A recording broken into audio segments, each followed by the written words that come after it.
Pendant toute la période préhistorique, l'homme partit à la conquête de son vaste univers. Il eut très vite des difficultés pour retrouver son chemin.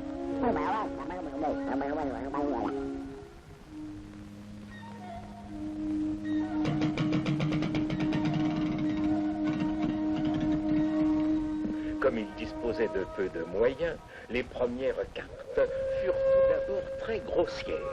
Elles traçaient les repères les plus importants, les accidents de terrain, les fleuves et les montagnes.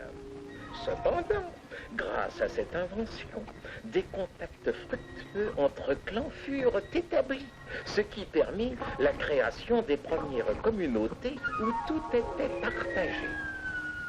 Les Romains reprirent l'idée et l'améliorèrent.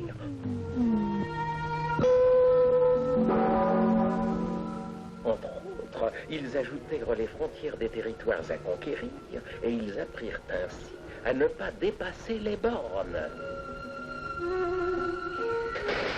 Visant toujours plus haut et plus loin, l'homme améliora encore la carte.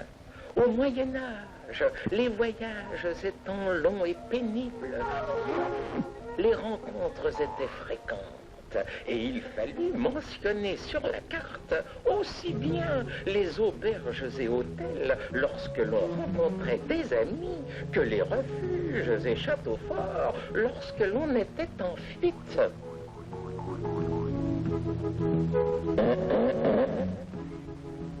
Les choses n'en restèrent pas là. Les voyages devenant agréables et de plus en plus nécessaires, il y eut de plus en plus de véhicules sur les routes. Les cochers s'intéressèrent alors aux itinéraires secondaires et les mentionnèrent sur la carte. Et de nos jours, plus que jamais, la carte routière Michelin est l'inséparable auxiliaire de l'automobiliste. Et ça continue. Le matin, ça roule pas. À midi, c'est la catastrophe et le soir, la panique. Écoute, on peut pas survoler les voitures. Oh, c'est malin, c'est malin.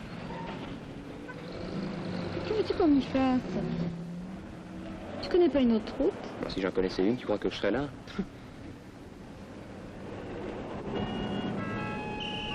Et t'as une carte Michelin? Ça doit être indiqué dessus. On va aller faire 3 fois plus de kilomètres pour aller se perdre, Dieu sait où. Si on prenait la petite route jaune à gauche, 6 km 5 et 14, 20 km 5, alors que nous, sur la route rouge, il nous en reste 20 et 10, 30. Mais tu vois, la route jaune est encore plus courte. On peut toujours essayer, on verra bien. Au moins ici, il n'y a pas d'embouteillage.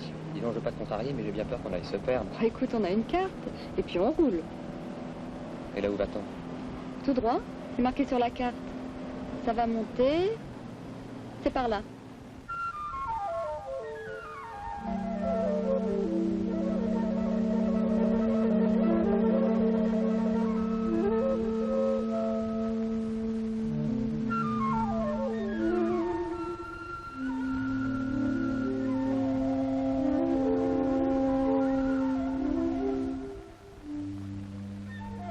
D'une part, on sait où on va, et en plus, on sait comment est la route.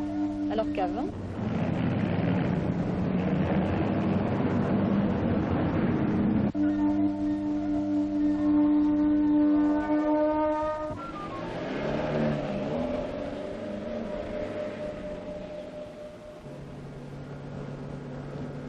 On va arriver à Bar-sur-Loup.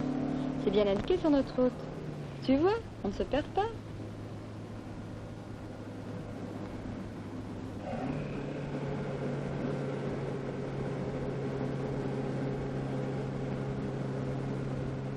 Il y a aussi un point de vue indiqué sur la carte. Si on s'arrêtait... Ah oui, pourquoi pas.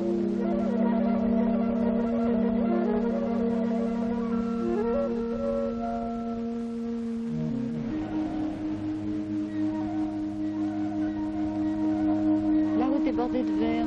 Bordée de verre, route pittoresque. Oh, c'est vrai, puis ça roule. Oh, tu te rends compte? Ah, si on n'avait pas eu la carte, où on en serait?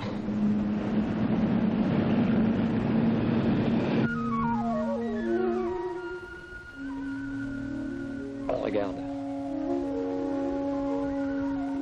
On descend 5 minutes?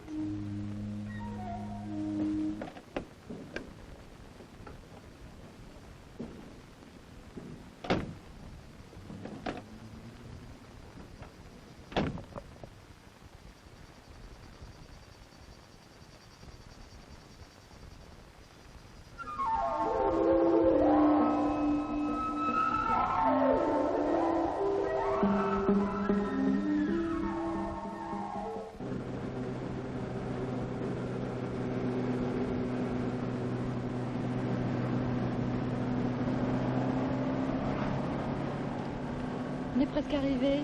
Qu'est-ce qu'on a gagné comme temps?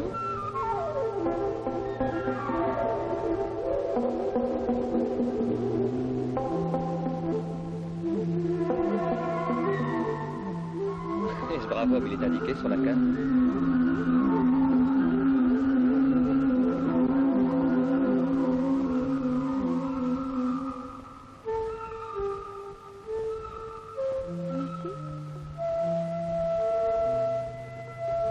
Tu vois, il faut toujours écouter les femmes. Surtout quand elles ont une carte Michelin. Grâce à Michelin, non seulement on évite les embouteillages, mais on sait, on prévoit, on découvre.